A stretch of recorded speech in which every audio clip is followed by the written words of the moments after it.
Lama dah tak nyanyi ni. Nak dengar tak saya nyanyi? Baru nak start nyanyi dah. Assalamualaikum Kak.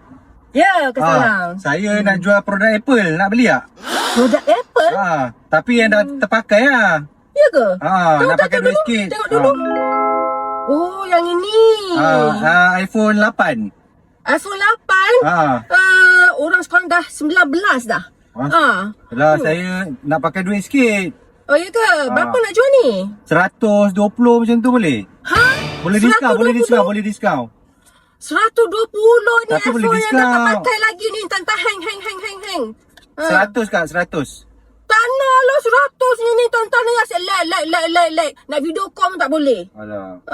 Tak maulah. Kalau 5% boleh? Nak? iPhone, Apple 5%. Ni pun dah tak guna dah kan. Okey. Saya ada produk Apple yang lain.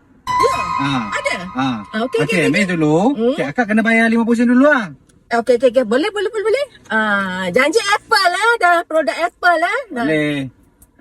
Ya Pandai tak aku tawa-tawa. Nak. Apple. Okay Kak, terima kasih Kak. Ni kenapa macam dah kena gigit ni? Cuba Kak tengok logo belakang ni kan. Sama tu. Okay Kak, terima kasih. Ni siapa gigit ni? Tak nak produk ni. Produk apa ni? Geramnya? Ya? Siapa gigit tak? Siapa gigit tak Apple ni?